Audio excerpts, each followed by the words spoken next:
Eis que estamos aqui mais uma vez para mais um episódio do Até Posso Podcast e hoje a gente vai falar sobre educação, formação. Você que tem interesse em fazer pedagogia, saiba que pedagogia está muito além de ser a tia da creche. A gente vai descobrir tudo isso com a nossa pedagoga e especialista em avaliação, Alessandra Matos. Alessandra, brigadíssimo por você estar aqui. Um prazer te receber, tudo bom? Muito obrigado pela sua presença.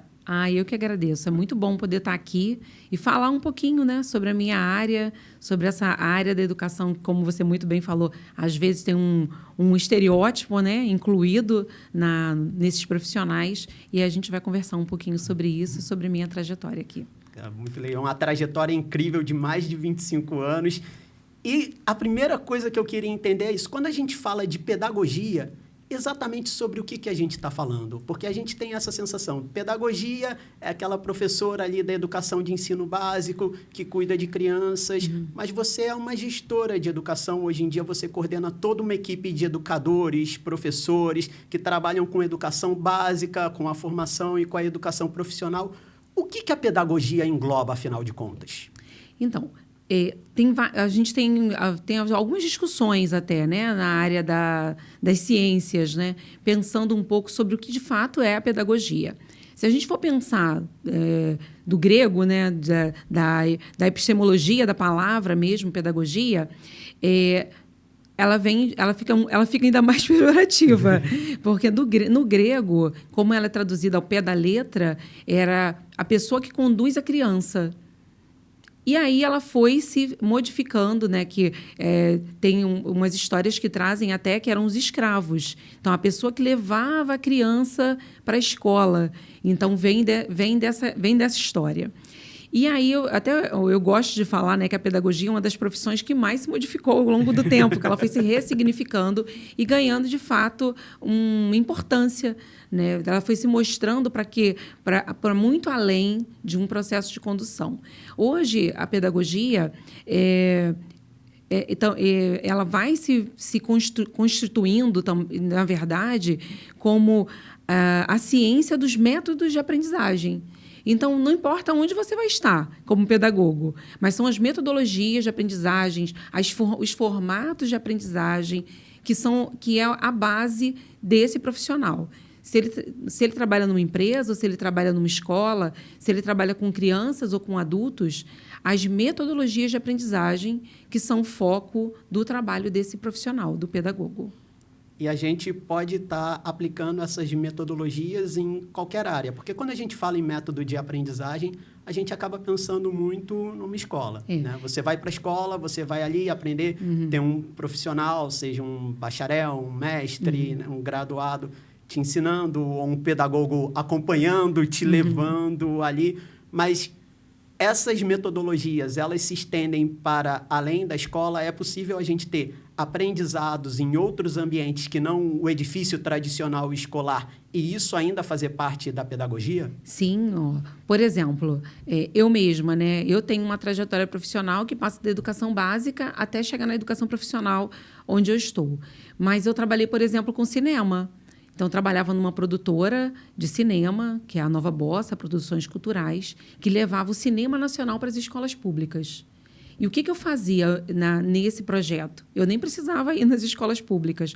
Eu assistia todos os filmes e criava roteiros pedagógicos para apoiar os professores a como trabalhar aqueles filmes dentro dos seus conteúdos. Então, eu olhava a base comum curricular, o que o MEC determina, né, como prioritário, quais são as aprendizagens que esses alunos têm que ter.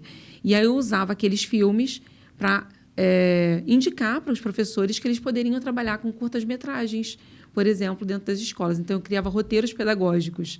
Dizia, o filme tal, você pode trabalhar na disciplina de matemática, né, e pode aprofundar o conteúdo tal. E eu nem estava na escola, eu trabalhava direto com a produtora de cinema. E a produtora levava esse conteúdo para a escola. Se eu estiver numa empresa, né, dentro de recursos humanos de uma empresa, então, existe todo o processo de aprendizagem também, né? Lifelong learning, né? Aprendizagem ao longo da vida de todos aqueles profissionais, que pode ser o auxiliar administrativo daquela empresa até o CEO daquela empresa. Ele precisa ter uma trilha de aprendizagem, né, que o mantenha efetivo, né, na sua função. Então, dentro das corporações, nós temos pedagogos que trabalham criando essas trilhas e acompanhando e indicando também as melhores formações ou contratações de empresas que façam essas formações. Então, todo esse trabalho do pedagogo está muito além da sala de aula. Você não precisa estar em contato direto com alunos para poder exercer a pedagogia.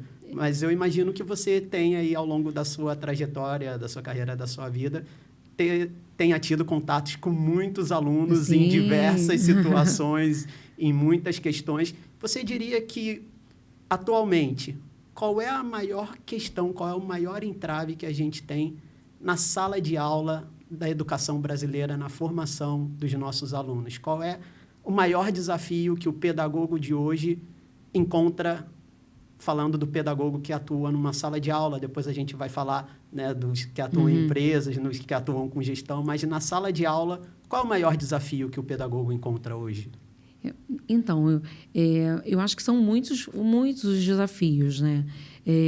Existe uma necessidade da educação também se aproximar um pouco mais das realidades, né? Então, hoje a gente ainda encontra as mesmas salas que nós víamos no século passado ainda sendo reproduzidas, né, nos dias de hoje, e aí os alunos já acabam se desmotivando, perdendo um pouco, não atribuem tanto sentido em estar ali na sala de aula, um aluno atrás do outro, com um professor lá na frente, né, numa relação pouco dialógica, né, onde um ensina e o outro aprende. Mas existe algum movimento para mudar isso hoje em dia? Porque a sala de aula realmente se tornou um lugar desinteressante para os alunos? Então, as metodologias... Então, a educação foi se modificando também, né? Então, uma das questões que nós trazemos de desafio para os nossos educadores, aí sejam os educadores que estão nas salas com crianças ou com adultos, é que eles utilizem as metodologias ativas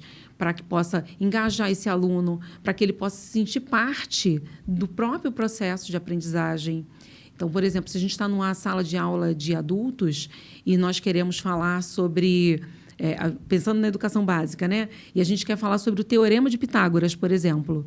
Por que não usar contextos significativos da vida real, onde o Teorema de Pitágoras é incluído? Senão vira aquela eterna questão, né? Para que eu uso Pitágoras na vida? Até hoje, com 42 anos, nunca precisei calcular a hipotenusa de nada, nem usar uma equação do segundo grau, tá, professores de matemática?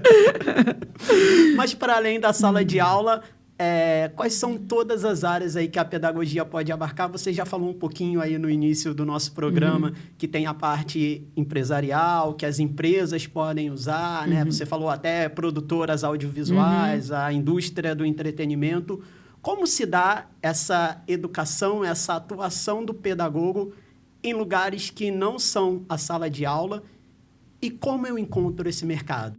Ele pode trabalhar numa rede de educação, ele pode ser um formador. Então, aquele pedagogo que tem uma experiência larga em educação e é especialista em uma área específica, em avaliação, por exemplo, e pode ser contratado para dar os cursos de formação que vão atualizar aqueles profissionais que estão ali naquela escola.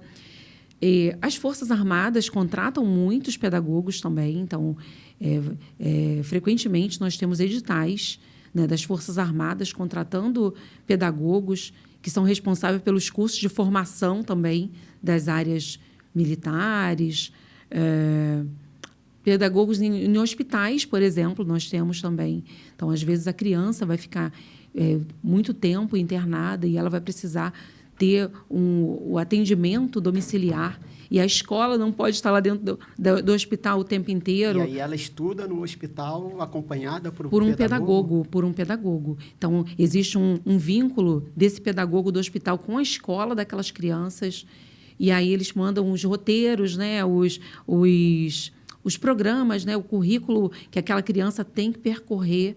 E tem um estudo orientado, que pode ser online. Mas esse pedagogo ele é vinculado ao hospital ou à escola que a criança está matriculada? Porque, obrigatoriamente, ela precisa estar matriculada numa escola. Precisa estar matriculada numa escola, isso. Ela não pode perder esse vínculo, se é menor de idade, não pode perder esse vínculo educacional. Então, eu não posso te dizer com certeza que todo hospital vai ter um pedagogo.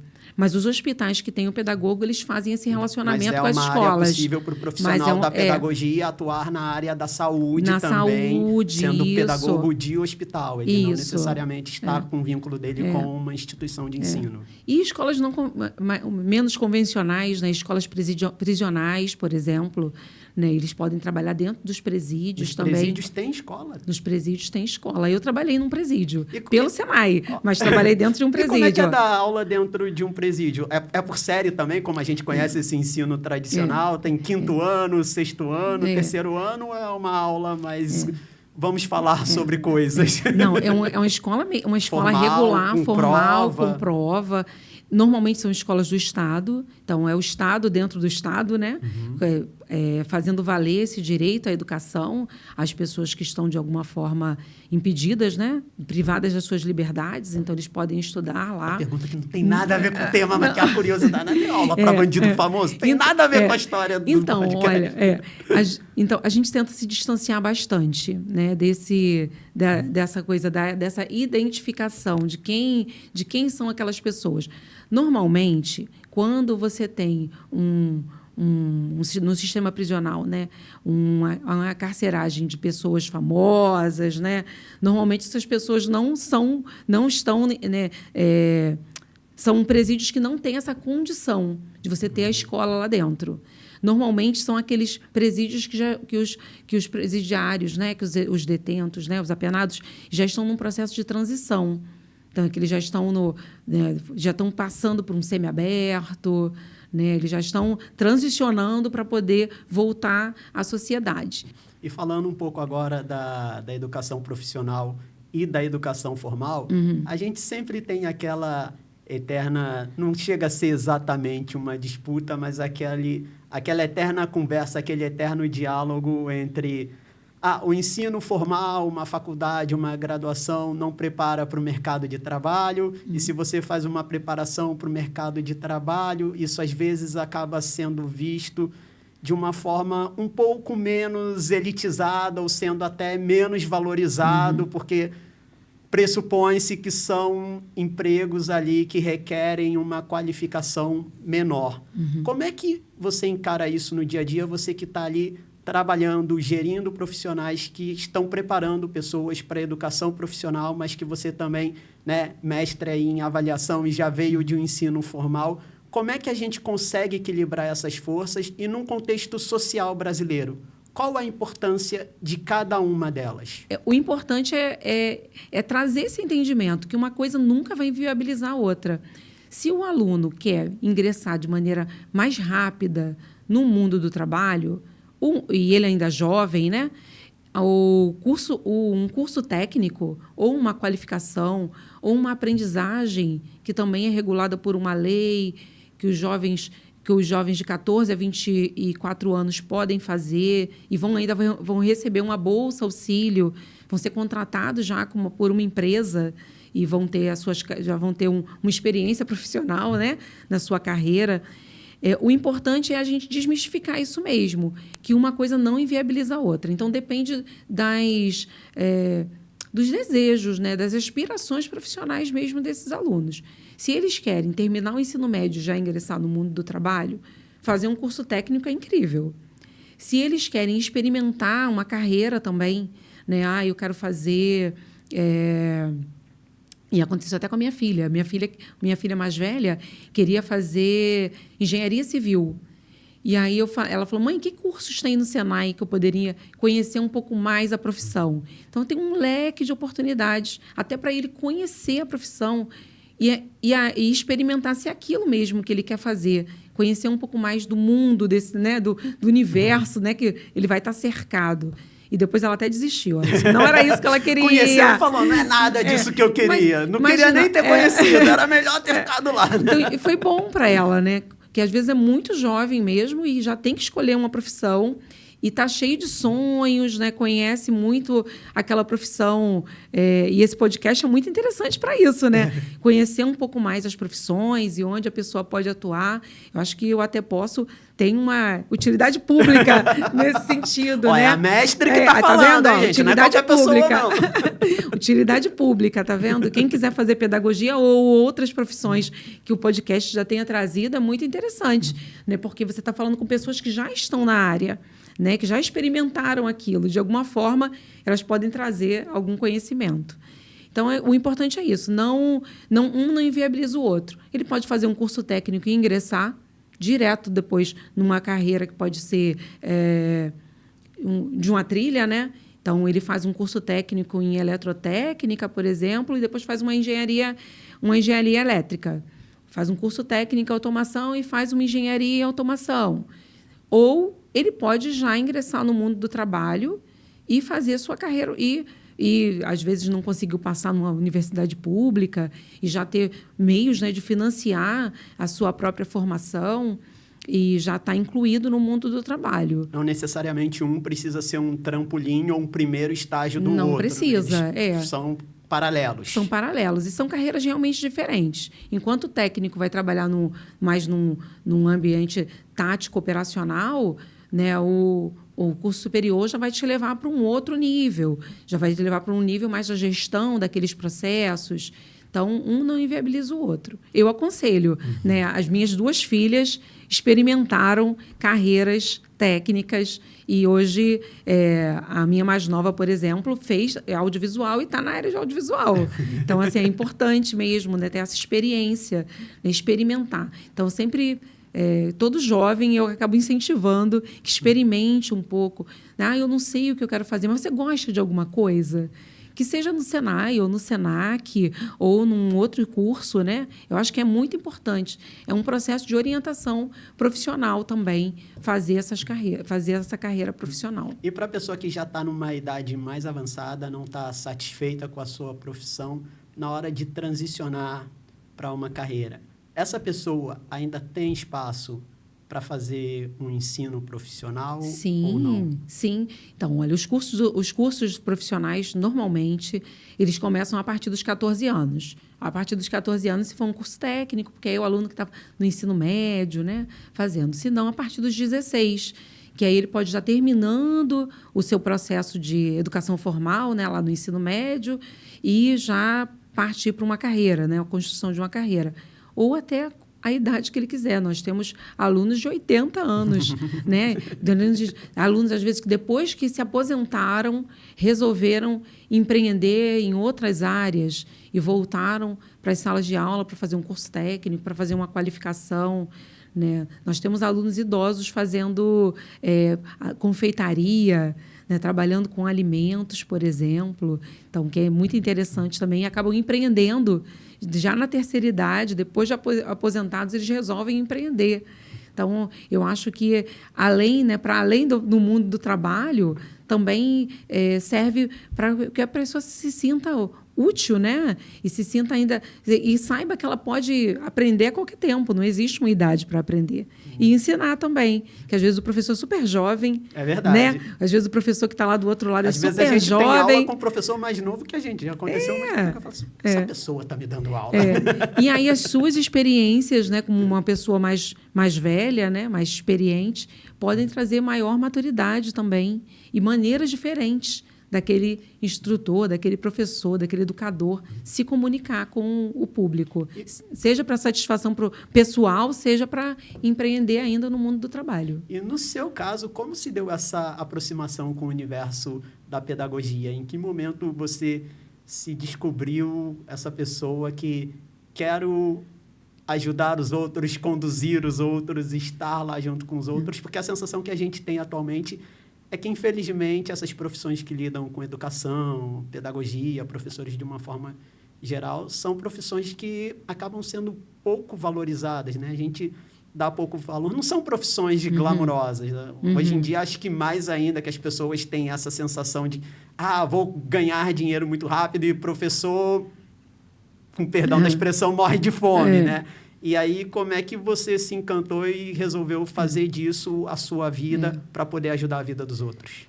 Então, a pedagogia, eu queria fazer o ensino médio de formação de professores na adolescência. Desde sempre Desde você sempre, não, já se entendeu? Eu tinha uma madrinha professora, né, eu tive bons exemplos também de pedagogos e professores ao longo do meu ensino fundamental, da minha infância, né, e adolescência. Só que eu precisava trabalhar. Então, são as escolhas e são as necessidades, né? Então, eu tive que trabalhar muito cedo e não pude fazer a formação de professores porque era um ensino integral. Então, ou você trabalha ou você estuda, né? E fui fazer meu ensino médio à noite. Quando eu fui prestar o vestibular, né, aí eu decidi que eu ia fazer aquilo que eu queria, que eu já estava pensando lá atrás, que era seguir a carreira na educação. Eu tinha um pouco mais de maturidade e aí fiquei um pouco em dúvida se eu queria fazer letras, se eu queria fazer a pedagogia, mas aí decidi pela pedagogia porque eu acreditei que ia trazer mais transversalidade mesmo para a minha atuação. Mas você já tinha essa visão antes? Você já tinha pesquisado sobre pedagogia e aí você já tinha essa noção de todas as áreas que a pedagogia pode abarcar ou não? Você entrou meio, então, acho que é isso e foi descobrindo ao longo da faculdade? Então, qual era meu imaginário naquela época? Se eu fizer letras, eu só posso ficar dentro da sala de aula. Se eu fizer pedagogia, eu posso estar dentro da sala de aula, como eu posso ser uma orientadora, como aquelas que eu admirava na escola. Você já tinha essa visão com base na sua percepção e na sua vivência escolar. Mas sempre na escola. Na minha cabeça, estava sempre na escola. E a minha primeira atuação não foi na escola. Logo depois que eu me formei, assim, como eu trabalhava o dia inteiro e estudava à noite, eu não tinha muito tempo para fazer estágio. E aí eu fiquei pensando o que eu podia fazer para poder, primeiro, pagar as horas de estágio, né? E, segundo, vivenciar, de fato, a minha profissão. Porque depois de formada, sem ter nenhuma experiência, nem como estagiária, como seria, eu ficava pensando nisso, né? O medo. Aí eu fui trabalhar no final de semana na universidade. Nós recebíamos educadores populares do Nordeste, na faculdade onde eu estudava, e nós fazíamos a formação dos educadores populares, que alfabetizavam jovens e adultos nas suas comunidades, nos seus territórios. Então, eu conversei com a minha professora, com a minha orientadora, e ela, Alessandra, vem trabalhar com a gente no final de semana, para você conhecer. Então, minha primeira experiência como pedagoga já foi fazendo formação de professores, que era o que eu queria fazer lá no ensino médio, formação de professores. Então, era tipo um sonho realizado, né? Só que já era com adultos, já era a EJA, né? Educação de Jovens e Adultos, e em alfabetização. A partir disso, assim que eu termino a faculdade, essa minha professora também trabalha num projeto do Estado, do Rio de Janeiro, e ela me convida para fazer parte do time dela, porque eu era aquela aluna que estava lá todo final de semana, né? Aquela jovem que estava sempre lá todo final de semana, dando aula para os educadores populares no nosso período de férias, que era quando eles vinham para cá. E foi o que garantiu meus estágios também. Então, já fui trabalhar na Secretaria Estadual de Educação como coordenadora pedagógica dos alfabetizadores populares do Rio de Janeiro, no movimento de alfabetização de jovens e adultos, um programa que eu amo, né? Então, assim, eu também tive sorte, né, de trabalhar em lugares muito interessantes, né? Um programa criado por Paulo Freire. Olha, imagina, um pedagogo trabalhando num programa que foi criado pelo Paulo Freire, né? E ali na Secretaria de Educação eu fui andando de projeto em projeto, trabalhei no sucesso escolar, que trabalhava com os jovens, no Brasil alfabetizado, que trabalhava com adultos também em processo de alfabetização, e com o meu trabalho, sempre contratada, eu cheguei até a assessora de uma subsecretária de Educação. E aí isso acabou me dando também mais visibilidade, trabalhar na gestão pública num âmbito mais estratégico, mais legislacional. E eu acredito que isso tenha sido um alicerce muito forte para todas as outras oportunidades que eu tive. Então, dali, eu fui convidada para trabalhar nesse projeto que eu falei do cinema, porque nós entrávamos nas escolas públicas e eu já tinha um conhecimento do que era a educação pública, das necessidades daquelas escolas. E dali também fui trabalhar no Colégio Vasco da Gama. Olha aí! Cheguei onde você queria. Ainda bem, obrigado, Senhor! Aí eu saio da Secretaria Estadual de Educação, continuo fazendo esse trabalho paralelo, que eu faço há mais de 10 anos com essa produtora de cinema, que isso eu continuo fazendo até hoje, é um paralelo que eu faço. E fui trabalhar no Colégio Vasco da Gama. E foi uma experiência incrível. E foi, de fato, a minha primeira experiência em escola formal. E aí não tem como não perguntar. No Colégio Vasco da Gama, você dava aula para os jogadores ali de que idade? Eram os jogadores que estavam começando? Como é que funciona? Então, é outro estereótipo que a gente vai quebrar aqui agora, hein? Então, a escola não era só para os jogadores de futebol. Poxa, não era só para os jogadores. Nós tínhamos alunos do remo, né? Clube de regatas aí, olha.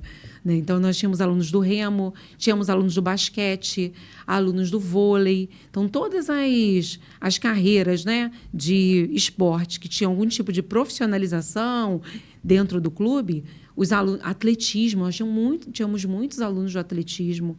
E do atletismo, a maior parte dos alunos era da Barreira do Vasco. Então, nós tínhamos assistente social, psicólogo do clube, que faziam a triagem dos alunos que realmente precisavam estudar conosco. Então, nós tínhamos os alunos que eram triados por conta de renda, né? Então, e aí eles tinham prioridade em estar dentro da nossa escola, e os alunos não pagavam nada, nem o uniforme, eles ganhavam tudo, e a alimentação também. É um dos projetos mais bonitos que eu já trabalhei. Foi o Colégio Vasco da Gama. Ele tinha tudo assim que um educador, né, sonha, né? Ele tinha educação, ele tinha um cunho social muito forte. Eu tinha muita liberdade, porque era uma escola meio que não convencional, porque você imagina, né? Os alunos, quando eles estão saindo do juniores para o profissional, muitas vezes eles são testados lá no profissional, né? Então, eles viajam com o time. E o que você faz com esse aluno quando ele não está na escola? Não pode dar falta, pelo amor de Deus, não vai discutir com o técnico. Não, então, eles levavam faltas, sim, e nós tínhamos todo um trabalho de construção de um currículo especializado, de um calendário personalizado, na verdade, né? Um calendário personalizado para esses estudantes. Felipe Coutinho foi um dos alunos que teve esse calendário personalizado. Se toma 2 faltas, é cartão vermelho no colégio? Não é cartão vermelho. Eu também sempre conversava muito isso com os alunos, né? Era a oportunidade que eles tinham de ter a idade que eles tinham, né? De viver as experiências que crianças e jovens da idade deles tinham. Então, a gente sempre pedia, esquece só um pouquinho aquela rigidez, né, do campo, do treino, e vamos pensar agora na escola. E era muito legal também que eu entrei com o Eurico, né, e saí do Vasco com o Roberto Dinamite. Né? Então, eu vivi os dois mundos. Viveu todas as lendas do Vasco. E os alunos amavam o Eurico Miranda, amavam. E ele visitava muito a escola. Olha aí que figura controversa. E os alunos amavam a figura dele, né? Eles se achavam muito importantes, porque o Eurico estava indo na escola visitá-los. Gente, eu vou me segurar aqui para não ficar entrando nos detalhes do Vasco, né?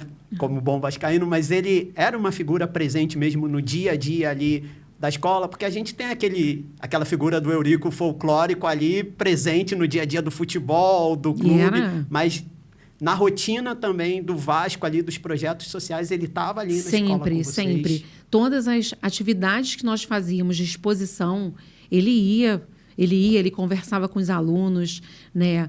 Tem as histórias também que contavam lá, né? Quando um aluno era profissionalizado, ou ele era um atleta, né? Era profissionalizado, era vendido muito jovem, né? Como o caso do Alex Teixeira, que também foi aluno do Colégio Vasco da Gama. Você também deu aula para ele? Então, quando eu entrei, ele estava saindo. Então, eu conheci muito pouquinho. Coutinho, Alex Teixeira. Allan Kardec. Olha. A seleção aí que você deu aula. Então, e tem alunos, né, que até hoje eu fico vendo na televisão, né, e falo, foi meu aluno, né? Fico meio que tiete também. E fico feliz também deles terem alcançado seus objetivos. E tem outros que eu encontro na rua e que falam comigo assim, eu saí do futebol, mas eu estou fazendo fisioterapia, estou fazendo educação física. Muitos seguiram a carreira transversal, né, que atendem ainda o mundo do esporte. E aí, voltando um pouco para o perfil do pedagogo, você tem um perfil muito bem definido e aí eu queria saber qual você considera que é a sua característica como pessoa que mais te ajuda como pedagogo e que todo pedagogo ou pedagoga, né, deveria ter essa característica. Olha, isso é uma característica que é fundamental, seria muito bom se todo pedagogo ou toda pedagoga tivesse. Eu tenho um jargão, né? Que eu falo assim, primeira coisa, você tem que gostar de gente. Se você não gostar de gente, se você não gostar de pessoas, se você não gostar de relações interpessoais, se você não gostar de estudar, você não vai estar na carreira certa. Então, isso tem que ser ponto crucial e inicial para a pessoa que quer estar na educação. Assim, e tem uma regulação legal muito vasta. Então, as coisas se atualizam com muita rapidez. E estudar é essencial, tanto na parte legislacional quanto nas metodologias. Se você é aquela pessoa que eu nasci assim, eu cresci assim, e vai ser sempre assim, né? A síndrome de Gabriela, dificilmente você vai conseguir realmente sucesso e felicidade. Porque às vezes você consegue sucesso, né? E não é feliz com aquilo que você faz. Eu acho que eu consegui os dois. Pergunta muito indiscreta aqui, mas que todo mundo fica com ela na cabeça, imagino. Pedagogo ganha mal? Em que momento ele passa a ganhar bem? É quando vira mestre? É quando vai para a educação mista? Em que momento o pedagogo deixou de ganhar mal para ganhar bem? Se é que ganha mal, isso é um clichê, é um preconceito, não é? Como é o mercado de trabalho do pedagogo? Então, o pedagogo que trabalha no ensino fundamental, dependendo da escola, ele vai ganhar muito aquele salário bem inicial da carreira, e se ele dá aula em 2 turnos, ele pode ganhar um pouco melhor. Aí tem aquela história que a pessoa tem que trabalhar em 15 escolas para poder ganhar. Então, o pedagogo não tem muito essa coisa de trabalhar em 15 escolas, porque se ele trabalha dentro da sala de aula, normalmente ele trabalha em 2. É difícil ele conseguir trabalhar de manhã e tarde, ou tarde e noite, né? Então, é difícil ele ter mais de 2 escolas.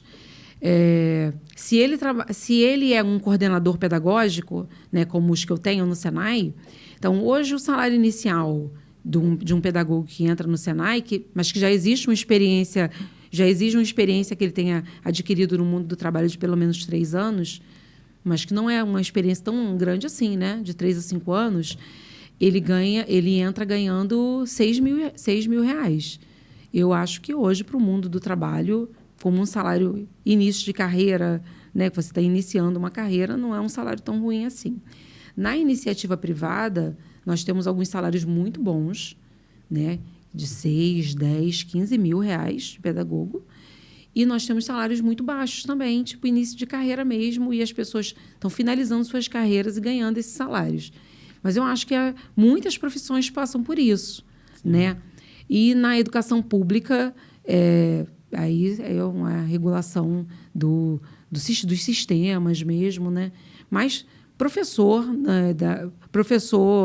ou ele trabalha em muitas escolas, se ele for professor, né, de áreas específicas, português, matemática, para ganhar um pouco melhor, ou ele vai para a carreira pública, ou ele trabalha numa rede que já tem uma estrutura que ele possa colocar toda a sua carga horária ali, e aí ele consegue se movimentar menos.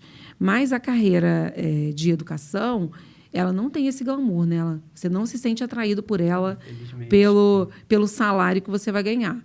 Mas existe um clichê que todo professor ganha mal, todo pedagogo ganha mal. Não, tem algumas áreas e locais que pagam muito bem ou pagam dignamente, né, para a pessoa trabalhar.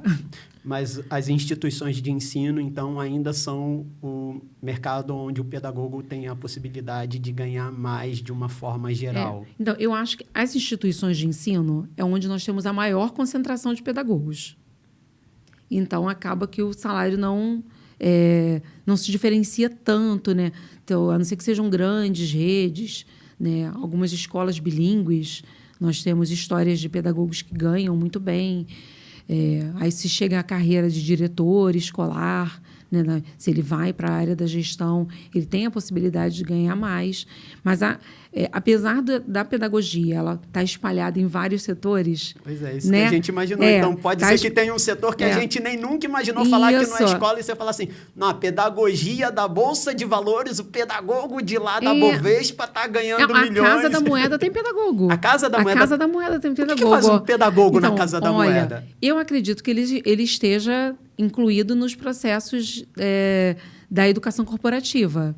Então, das trilhas de carreira. Então, ele fica lá na educação corporativa. Então, eu não conheço um pedagogo de lá, mas eu sei que tem concurso para a Casa da Moeda. Gostaríamos de conhecer, é um bom networking esse pedagogo aí. Os pedagogos das universidades, que são contratados como técnicos em educação. Então, mas a maior parte dos pedagogos está na escola. Isso é verdade. Como a maior parte dos professores também está na escola, mas eles também podem estar em outros lugares. Eles podem estar nas editoras, né? Pode estar escrevendo livros, escrevendo roteiros, enfim. Né? Então, mas a maior parte dos pedagogos realmente... Porque a pedagogia nasce para a educação, para a formação da criança, né? Ela nasce para a formação da criança. Então, ainda é na escola onde nós temos a maior parte dos pedagogos. Então, fazer pedagogia pensando em estar em outros setores é muito bacana. Mas a escola é o lugar onde vai acolher mais esse tipo de profissional. Eu acho que diversificar a carreira que é o bacana. Saber que você pode diversificar a carreira é muito legal. Mas já existem faculdades, por exemplo, que você já sai dali com a especialização de pedagogia empresarial. Então, e para você trabalhar na escola, você tem que fazer uma nova especialização. Né? Então, a gente já tem as carreiras sendo construídas. Pode ser um design educacional e não vai nem chegar na sala de aula.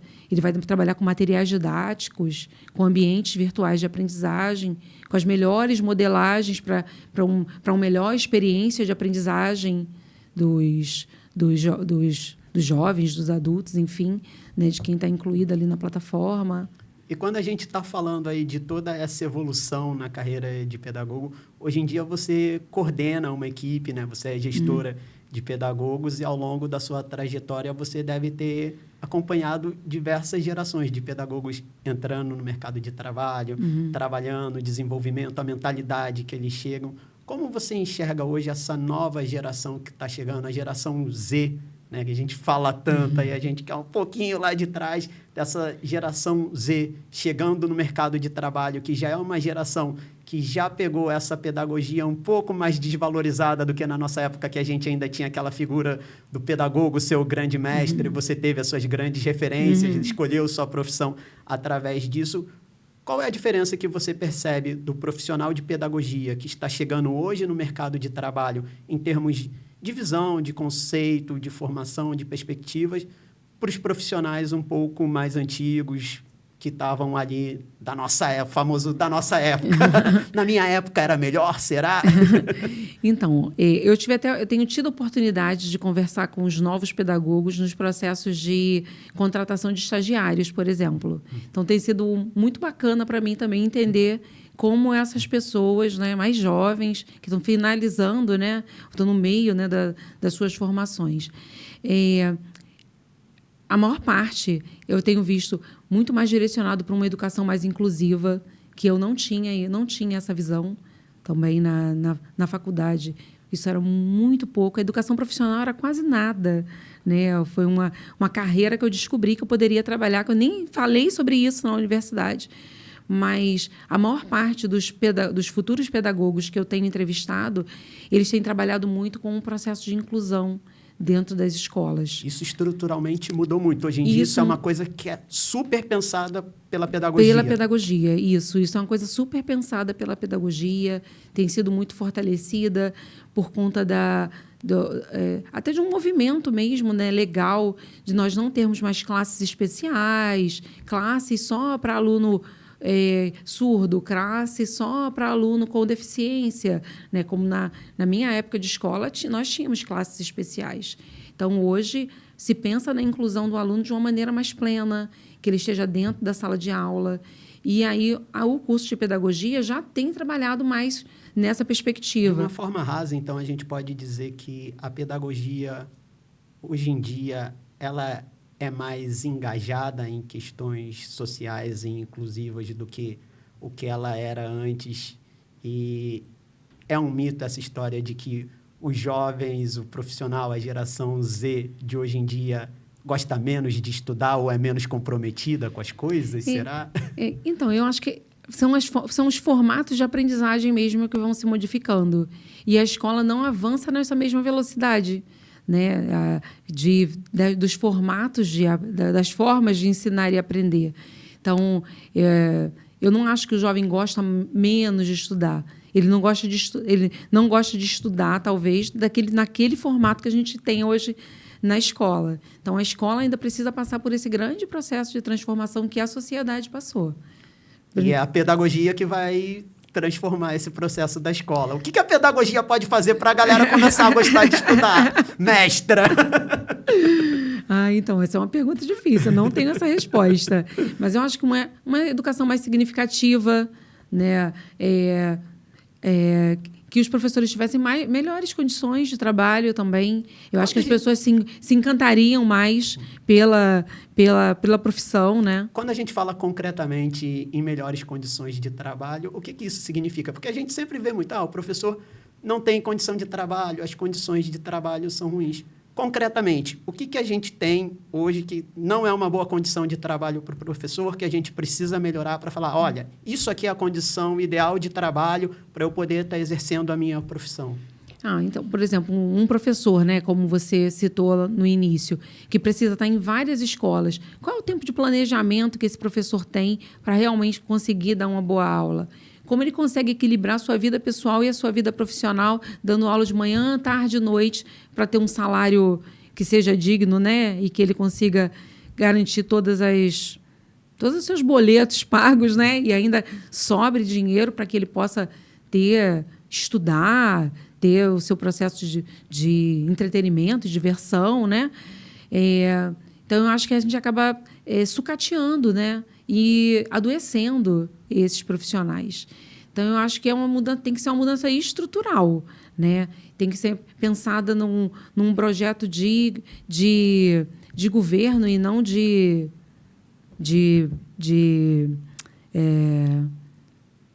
um projeto de governo mesmo, uma coisa muito mais ampla, e não de um mandato, né? Vamos dizer assim, não de um mandato. Então, tem que ser uma coisa realmente pensada mais estruturalmente. Algumas coisas a gente vê acontecendo, como alguns programas já incentivando que esse professor faça cursos, tem alguns incentivos também financeiros para que ele possa se engajar mais nos seus processos, mas ainda não é o suficiente. A gente vê um adoecimento muito grande dos professores, né, com essa carga horária, às vezes, muito excessiva, salas de aulas muito cheias, poucos recursos nas escolas, e a gente falando como um todo, né? Porque eu me sinto até numa posição um pouco privilegiada de estar numa rede mais estruturada. Qual é o maior presente, a maior satisfação de um pedagogo? Por que a pessoa que está vendo a gente agora, que está pensando em fazer pedagogia, deve seguir nessa área? Então, eu acho, na minha opinião, ser pedagogo... Eu sou até suspeita para falar, porque eu amo o que eu faço. Eu não me vejo hoje entrando em nenhuma outra carreira. Então, gostar é saber que você vai fazer a diferença. Quando você consegue... o seu trabalho como pedagogo afeta muitas pessoas. Né? Você encontrar com um aluno seu, né, que estava lá no ensino fundamental ou estava lá no curso técnico, e ele volta para te falar que conseguiu um bom emprego ou que ele está na universidade, né, e que ele dedica uma parte daquele sucesso ao trabalho que você fez, né, no momento que você pode conversar. Então, que o pedagogo nem sempre está só com o professor, muitas vezes ele está com o aluno, olhando no olho do aluno, entendendo o que aquele aluno traz, né, de potenciais e, às vezes, de fragilidade, e que você consegue marcar, né, com o poder da educação o quão importante é se manter ativo, produtivo dentro da sua profissão. E a pedagogia é isso, né? Eu digo que a pedagogia, né, e os professores, eles são a base para qualquer profissão. Ninguém chega a lugar nenhum sem passar pelos professores. Então, eu acho que isso é muito importante. Então, o grande encanto é esse, né? Então, eu acho que a valorização por salários mais justos, condições de trabalhos melhores, com certeza tem que ser um pensamento estrutural e um programa de governo, de fato. Mas é isso. Você, passando pela pedagogia, você vai... você quer impactar muitas pessoas? Quer impactar de verdade? Quer fazer a diferença? Essa é uma profissão que você vai impactar muitas pessoas, você vai fazer a diferença e que você vai deixar muitas marcas, com certeza. Tenho certeza que todo mundo tem um professor, né, que amou ou que não quer nem falar o nome. São pessoas que... Né, o professor de matemática, às vezes. Né? Eu tenho um professor de matemática que eu amava e odiava, né, mas que marcou a minha vida, né, de uma forma muito positiva. Né? A matemática, porque eu tinha dificuldade, então marcou ali, né? Mas foi um cara que acreditou em mim e falava isso para mim. Então, é muito importante a gente dizer, não desista, né? E um dia um aluno encontrar com você e falar: nossa, sou gerente de não sei o quê, né? Ou estou técnico numa empresa XPTO, casei e sustento a minha família a partir do curso que eu fiz. Para mim, esse é o grande encanto.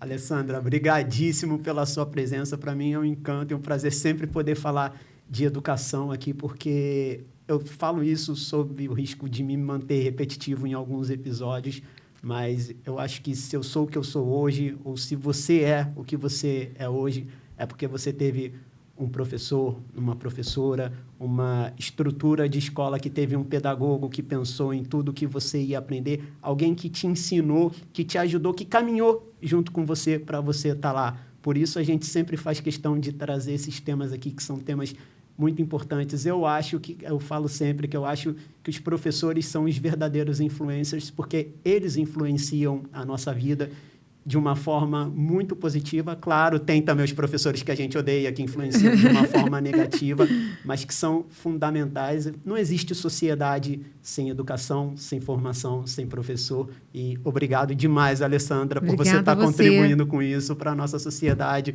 Foi ótimo. Muito obrigado. Prazer imenso. É isso, gente. Até o próximo episódio. Obrigadíssimo.